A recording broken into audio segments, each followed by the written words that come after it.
여러분 안녕히 주무셨습니까? 참 좋은 아침입니다. 우리 2015년 12월 14일 월요일 말씀으로 드리는 오늘의 번제 함께 합니다. 여호수아서 7장 1절부터 26절까지 말씀으로 같이 합니다. 우리는 10절부터 12절까지만 같이 읽겠습니다. 시작. 여호와께서 여호수아에게 이르시되 일어나라 어찌하여 이렇게 엎드렸느냐 이스라엘이 범죄하여 내가 그들에게 명령한 나의 언약을 어겼으며 또한 그들이 온전히 바친 물건을 가져가고 도둑질하며 속이고 그것을 그들의 물건들 가운데에 두었느니라. 그러므로 이스라엘 자손들이 그들의 원수 앞에 능히 맞서지 못하고 그 앞에서 돌아섰나니 이는 그들도 온전히 바친 것이 됨이라. 이 온전히 바친 물건을 너희 중에서 멸하지 아니하면 내가 다시는 너희와 함께 있지 아니하리라.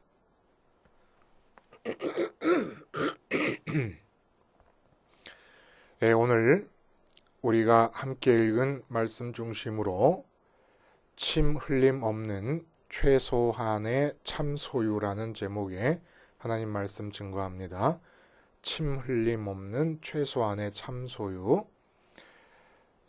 여러분 아기들이 생후 2개월쯤 되면 이제 이 구강 안에 3개의 침샘이 활발하게 이제 활성화되기 시작을 합니다. 그러면 침이 막 3개의 샘으로부터 흘러나오는데 이 아기들은 아직 입을 다무는 기능이 약하기 때문에 침을 다 삼키지 못하고 그 침들이 바깥으로 흘러나오게 됩니다. 이러다가 이제 첫 돌쯤이 되면 이 침 흘림이 멈추게 돼요. 이제 뭐 젖을 빨고 이러면서 이 입의 근육도 발달이 되고 또 침을 삼키게 되는 것도 좀 익숙해져 가지고 침 삼킴이 멈춰지게 되는데 길게는 2돌도 넘길 때도 있다고 합니다. 근데 이렇게 되면 이제 엄마들이 걱정이 많아지지요. 그런데 크게 걱정할 필요는 없다 그래요. 심지어는 3돌까지도 침을 흘리는 아이가 있지만 결국은 다 아주 특별한 경우가 아니면 자연스럽게 침 흘림이 중단이 될 거라는 얘기예요. 근데 이걸 좀 다른 차원에서 보면은 사람은 결코 침 흘림이 멈춰지지 않습니다. 일평생 침을 흘리다가 죽을 때까지 침을 흘리다 아마 죽을걸요. 침 흘린다라고 하는 말을 좀 우리가 관용적으로 어떤 의미로 사용하는가를 살펴보면 음식 같은 것이 눈앞에 보여서 그 음식을 먹고 싶으면 침을 흘리게 되지 않습니까?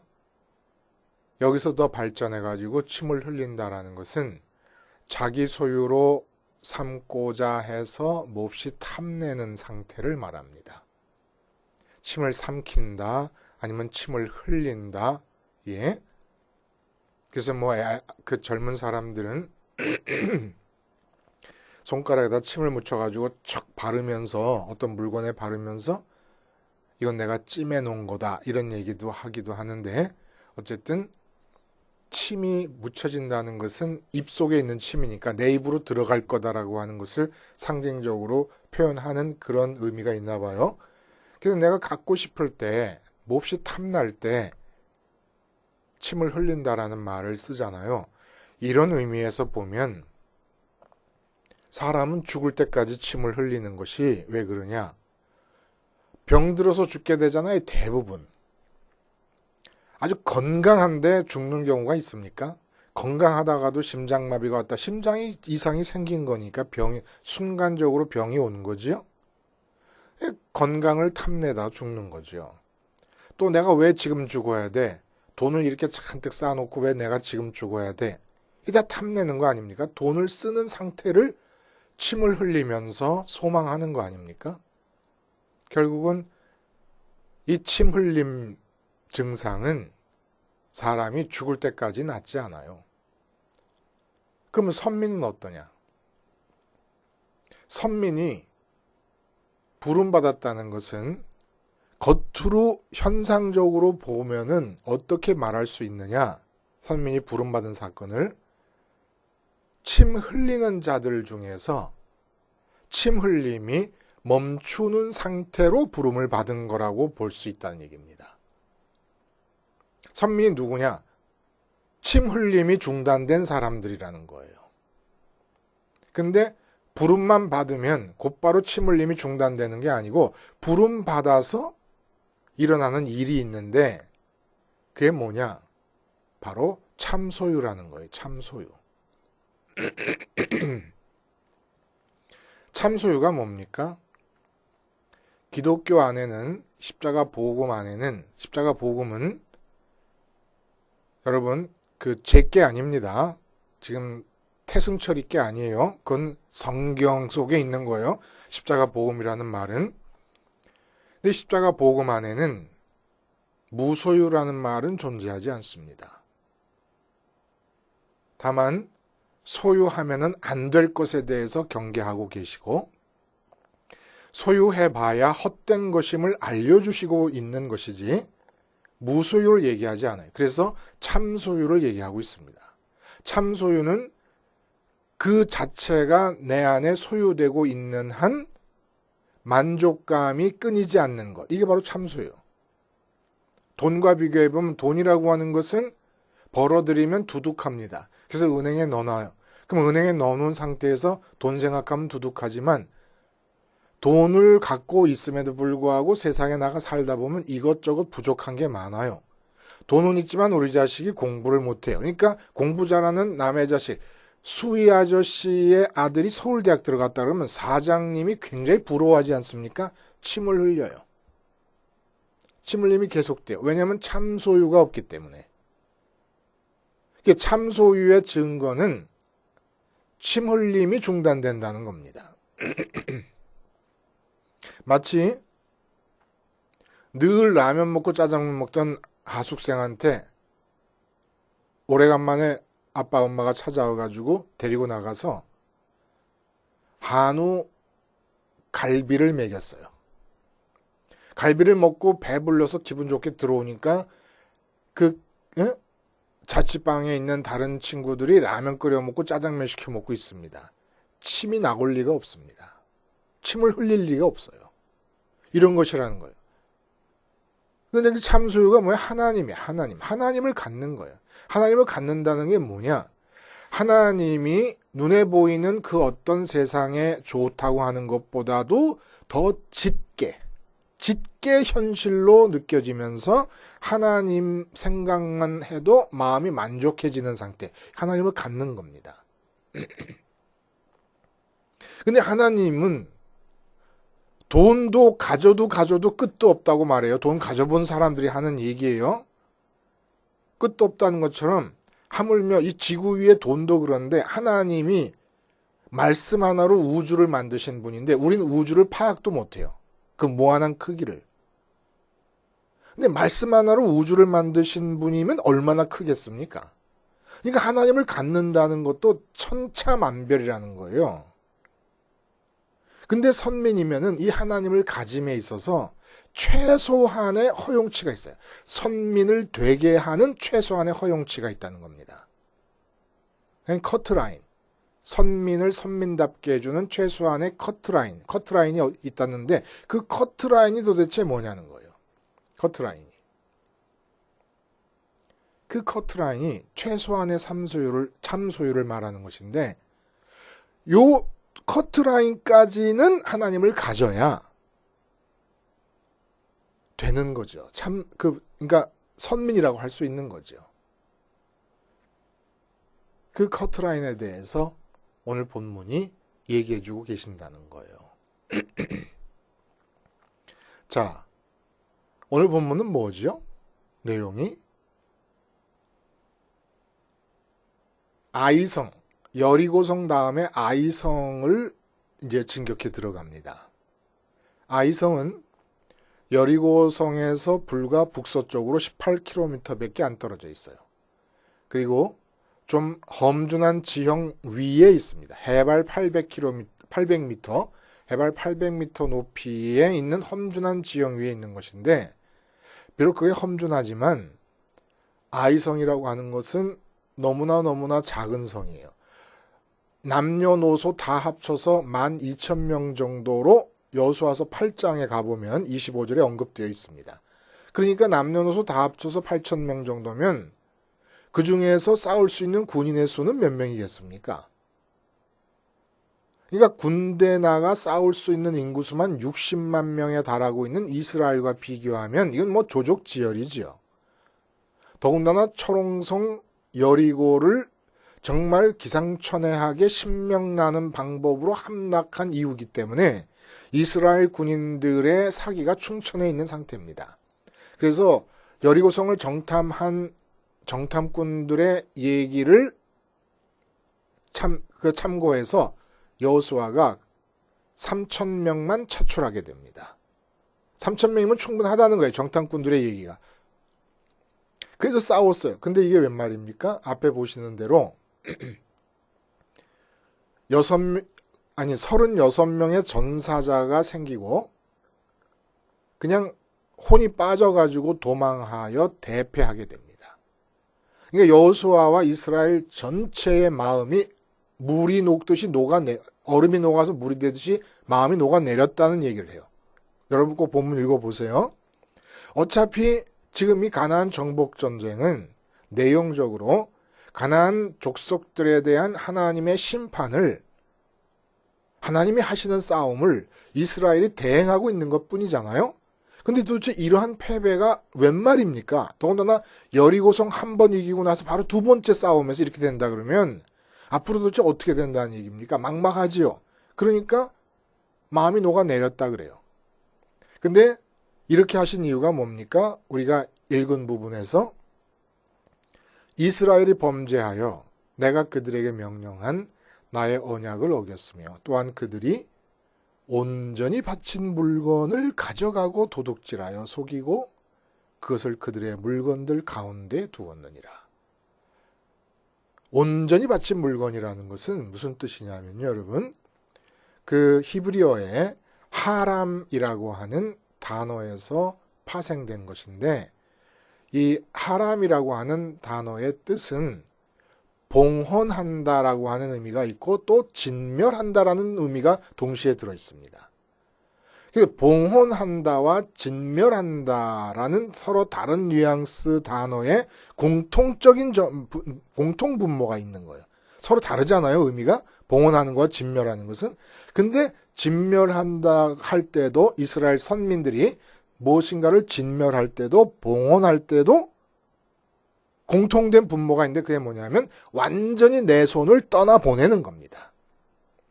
그러므로 하나님께 온전히 바친다라고 하는 얘기는 진멸하거나 봉헌하는 것을 말해서 선민들이 행하지만 진멸에도 선민의 손으로 행하고 봉헌에도 선민의 손으로 행하지만 더 이상 선민의 손으로부터 완전히 떠나보내는 것을 뜻하는 거예요.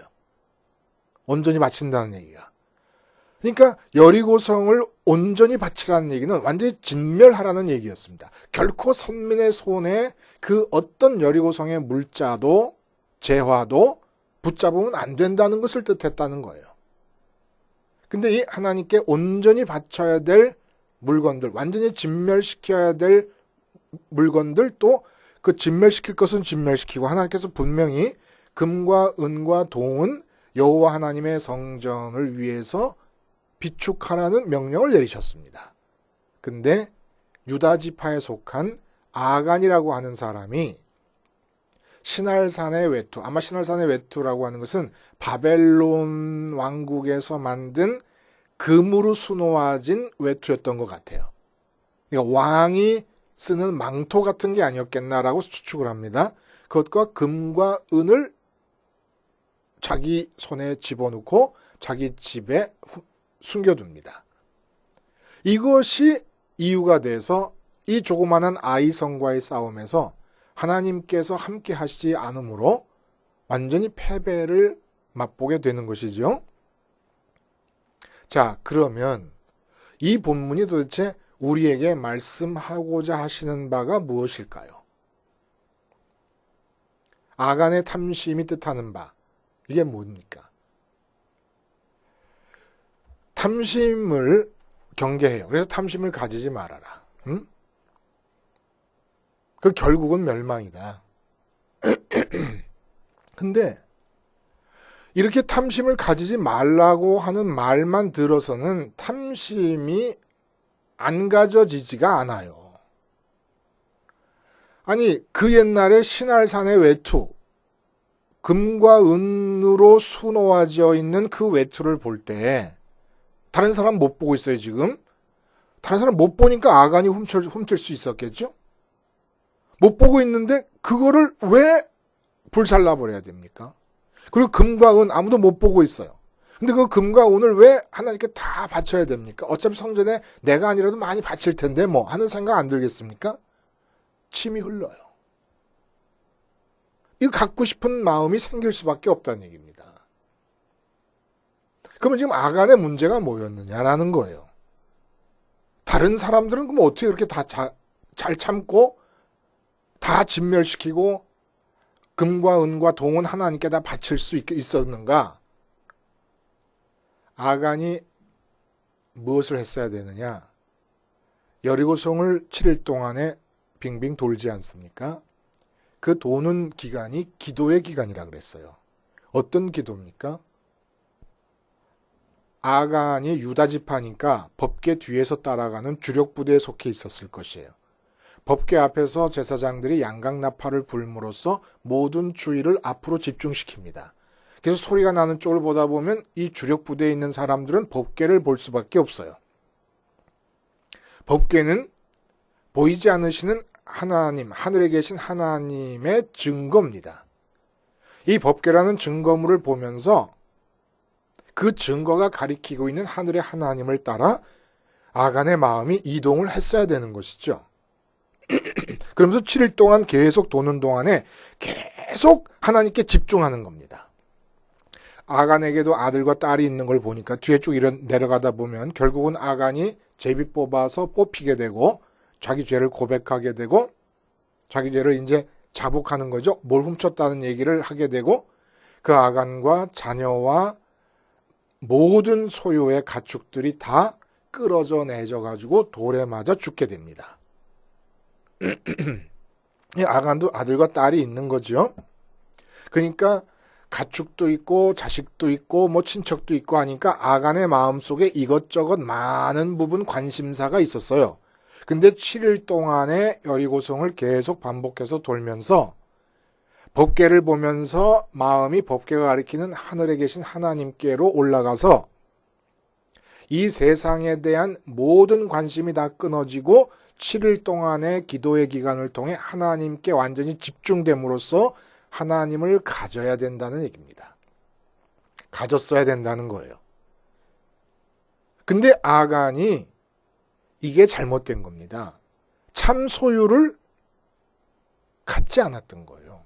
하나님이 7일 동안 돌리신 이유는 뭐냐면 7일 동안 법궤를 보면서 나를 생각하면 최소한으로 나를 가질 수 있을 것이다 라는 하나님의 계획에 의해서 여리고성을 이렇게 하신 것이고 이 여리고성에서 취하신 이 하나님의 방법 속에는 어떤 의도가 들어있냐면 앞으로 무수히 치르게 될 전쟁에서의 승리에서 바로 그 마음을 계속 유지시켜야 된다는 겁니다. 그래서 여리고성에서 그 유지시켜야 될 마음가짐을 가르쳐 주시고 갖게 하신 것이에요. 그러면 이 참소유가 7일 동안만 하면 되는 겁니까? 아니잖아요. 여리고성 하나와의 전쟁, 여리고성과의 하나의 전쟁을 치르기에는 요 정도면 최소한으로 충분할 것이다 라고 생각하신 거예요. 참소유를 위해서. 근데 그 참소유를 위해서 최소한의 정도가 어느 정도입니까? 바로 이 아간의 사건을 통해서 보여주시는 거예요. 여리고 성의 성벽이 무너지고 안으로 들어가서 진멸하고 모든 물건을 챙겨서 여호와의 성전에 바치기 위해서 구분해낼 때 얼마나 탐스럽습니까? 근데 그 물건들을 보면서 이 세상에서 귀중한, 그 당시에 아주 소중한 것들 아닙니까? 귀중한 것들을 보면서 마음에서 침이 흐르지 않을 정도로 하늘에 계신 하나님을 갖는 기간으로 여리고성을 7바퀴 돌게 하신 겁니다. 이게 바로 최소한의 허용치라는 거예요. 선민다운 모습이 유지될 수 있기 위한 최소한의 참소유의 양이 뭐냐면 어떻게 표시되냐면 세상에서 좋다고 하는 것을 볼 때 침이 흐르지 않는 정도까지 하나님을 가져야 된다는 거예요. 그래서 선민이 누굽니까? 세상을 이긴 자들이에요. 세상을 이긴 자라는 것이 무슨 뜻입니까? 세상의 가치들이 눈앞에 나타날 때 침을 흘리지 않는 상태가 세상을 이긴 상태예요. 이게 왜 이렇게 중요합니까? 오늘 아간의 얘기가 그대로 얘기해주고 있는 거예요. 앞으로 모든 전쟁은 하나님의 가나안 족속을 향한 심판이 이스라엘을 통해 대행된다는 의미가 있는 것입니다. 그런데 이렇게 하나님의 생각을, 가나안 땅에 대한 하나님의 생각을 땅에 실현시키려면 선민들이 어떤 준비가 되어 있어야 되느냐? 하나님을 가져야 되는 거예요. 하나님으로 마음의 배가 불러야 되는 겁니다. 하나님으로 마음의 배가 부르지 않으면 어떤 일이 일어납니까? 하나님의 역사에 의해서 승리를 거두게 될 때 반드시 이 세상의 전리품들을 나를 채우기 위해서 집게 되고 훔치게 됩니다. 이거 쉽게 말하면 이런 거예요. 많은 큰 교회 목사님들이 그렇게 얘기해요. 하나님께서 하셨습니다.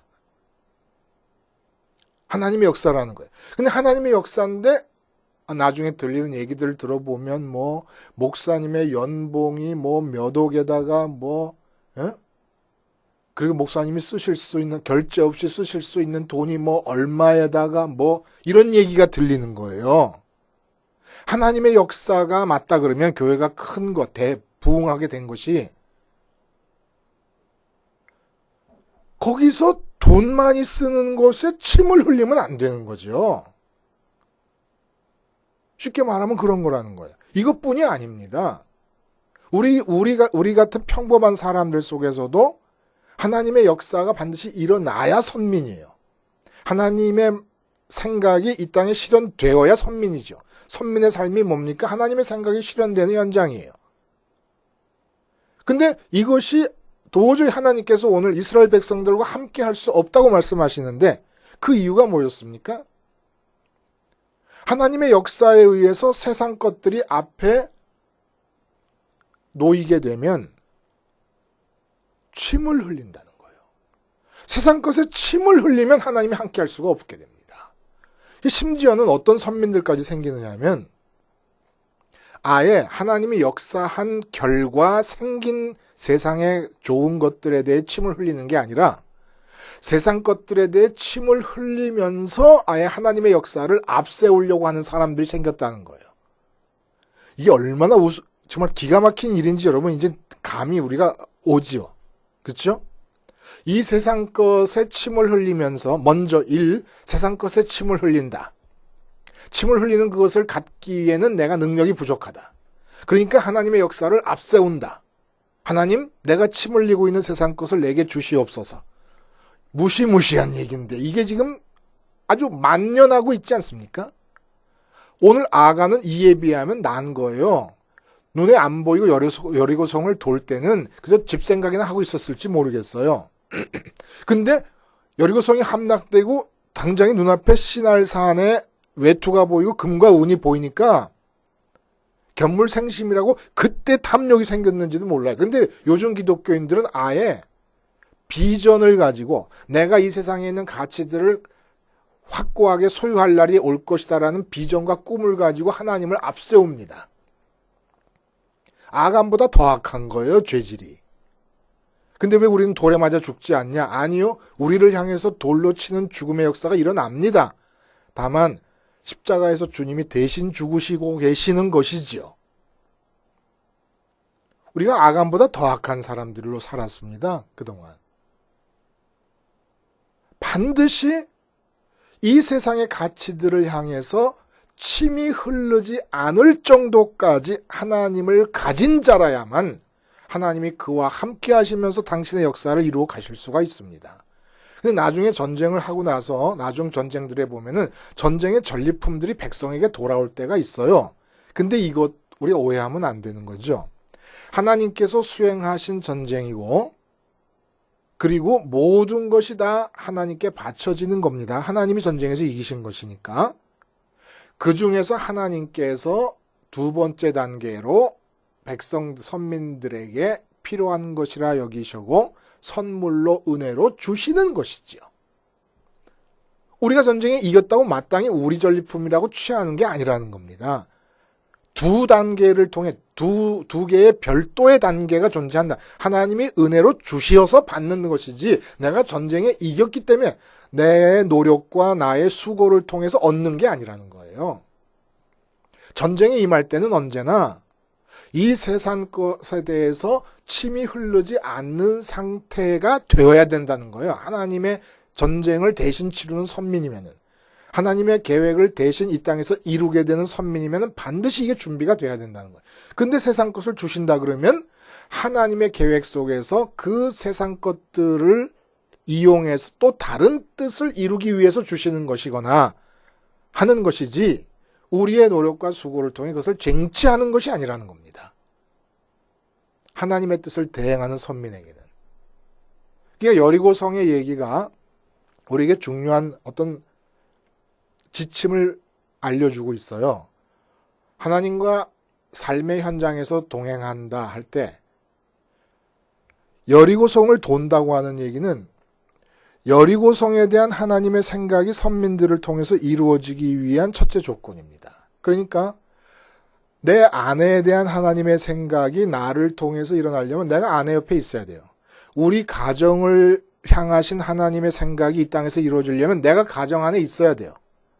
여리고성에 대한 하나님의 생각이 이스라엘을 통해 이루어지려면 이스라엘이 여리고성 바짝 가까이 다가가야 되는 것처럼 세상을 떠나면 안 됩니다. 세상 속에서 하나님의 뜻이 이루어지려면 우리가 세상 안에 있어야 돼요. 그런데 두 번째 지침은 세상에 붙어 있어야 된다.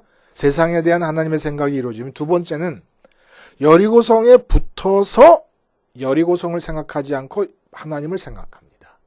여리고성에 붙어서 여리고성에 있는 것들을 가질 것을 꿈꾸지 않고 하나님을 가집니다. 어느 정도로 가지냐? 이제 하나님이 역사에서 여리고성이 무너지게 되면은 여리고성에 있는 많은 값진 물건들에 대해서 전혀 침을 흘리지 않을 수 있을 만큼 여리고성에 붙어서 하나님을 갖는 거예요. 그러면 이제 여리고성에 대한 하나님의 생각이 우리를 통해서 일어나는 겁니다. 직장이다 그러면 직장에 들어가요. 직장에 대한 하나님의 뜻이 이루어지려면 내가 직장에 들어갑니다. 직장에 들어가서 하나님으로 배부릅니다. 어느 정도까지 하나님으로 배부르냐? 직장 안에서 직장에서 존재하는 값진 것들, 성과, 승진, 보너스, 월급, 사장님에게 잘 보이는 것 등등. 저 사람은 사장님에게 어쩜 저렇게 잘 보일까? 탐나는 것들이 있잖아요. 그 모든 직장이라는 사회 안에서 침을 흘리고 있는, 사람들이 침을 흘리고 있는 것에 대해서 나는 전혀 침이 흐르지 않을 정도까지 하나님으로 만족하고 배부르고 하나님을 가져야 됩니다. 그래서 하나님으로 배부르면 이제 그곳에서 직장을 통해 이루시려는, 나의 직장을 통해 이루시는 하나님의 뜻이 나를 통해서 나타나게 됩니다.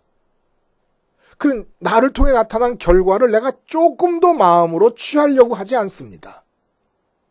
이게 바로 선민의 삶이라는 거예요. 성령을 받자마자 나타난 일이 초대교회에서 유무상통해요. 그동안 내가 벌어서 갖고 있었다고 생각했던 돈이 갑자기 성령을 통해 하나님으로 배부르게 되니까 전혀 내가 가져야 될 필요가 없는 것으로 변해버립니다. 그래서 유무상통이 일어나는 거예요. 왜? 하나님으로 배부르러서 적어도 이 돈이 있어야만 된다는 생각이 없어질 만큼 하나님으로 배부른 거예요. 이게 바로 최소한의 참소유의 허용치입니다. 이 세상 것을 향하여 침이 흐르지 않을 정도까지 하나님을 가져라. 어떻게 가져요? 어떻게? 법궤를 보면서 증거물로 삼아서 법궤라는 증거물이 가리키는 하늘의 하나님을 마음을 쫓아갔어요. 근데 참 아슬아슬한 거죠. 아슬아슬하다는 것은 하기가 쉽지 않다는 거예요. 근데 주님이 오셔가지고 법궤 속에 들어있는 말씀, 그 말씀의 완성, 말씀 자체이신 주님께서 십자가에서 죽으십니다. 그 바라보는 거예요. 그러니까 직장 안에서 여리고성에서와 같은 하나님의 역사가 나를 통해 나타나려면 직장 안에서 십자가를 붙잡는 거예요. 맨날 교회 안에서 붙잡고 기도원 가서 붙잡는 게 아니라 직장 안에서 십자가를 붙잡는 겁니다. 여리고성 옆에서 법궤를 보는 것처럼 가정에서 아내와 남편과 자식과 부모님을 대할 때 십자가를 보는 겁니다.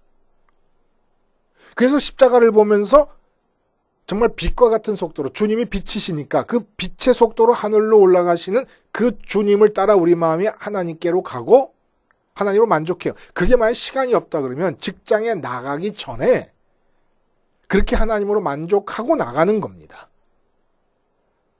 또 가정 안에 막 휩쓸려가지고 막 이 얘기 저 얘기 하고 난리가 나고 이럴 때 그게 힘들다 그러면 가정에 뛰어들기 전에 십자가를 보고 하나님으로 만족하는 거예요. 그래서 하나님에 의해서 일어나는 모든 역사의 결과물들에 대해서 내가 침을 흘리지 않을 정도로, 그리고 다른 사람들이 승진했다고 좋아할 때 나는 그 승진했다는 것이 전혀 부럽지 않을 만큼은 하나님으로 만족한 상태가 돼야 된다는 겁니다. 그래야 승진이 일어나도 승진을 좋아하지 않고 승진이 하나님의 뜻에 의해서 필요한 것으로 사용될 수 있는 것이죠. 여러분, 선민이 누굽니까? 부름받은 자들이야. 왜 부름을 받았습니까? 참 소유를 위해 부름을 받은 자들입니다. 그 무한하신 하나님을 소유하는 게 참 소유인데 무한하신 하나님을 어느 정도까지 소유해야 됩니까? 이 땅에서 사는 동안에. 저 세상에 가면, 하늘나라 가면 하나님은 영원토록 그 무한하심을 날마다 새롭게 알아가면서 갖게 될 것이에요. 그럼 이 땅에서는 어느 정도까지라야 되는 거예요. 선민이 선민다우려면 이 세상에서 사람들이 좋다고 하는 것에 대해서 침이 흐르지 않을 정도까지 하나님을 가져야 됩니다. 그래야 내가 선민이고 나 자체로도, 그래야 나라는 사람을 통해 하나님이 당신의 생각을 이 세상에서 이루어 나가실 수가 있고 더 이상의 생각들을 하나님이 계속해서 실현시켜 나가실 수가 있는 겁니다. 침이 멈출 수 있는 지점까지 십자가 생활화를 통하여 하나님을 갖는 것, 이것이 바로 선민의 선민됨의 최소한의 커트라인입니다. 기도하시겠습니다. 하나님 아버지, 주님 십자가를 가정과 직장에서 붙잡음으로써 그곳을 향해 갖고 계신 하나님의 뜻이 이루어지게 하시고 뜻이 이루어진 결과들을 아간처럼 손에 쥘 필요가 없는 자들이 되게 해 주시옵소서. 예수님의 이름으로 기도하옵나이다. 아멘.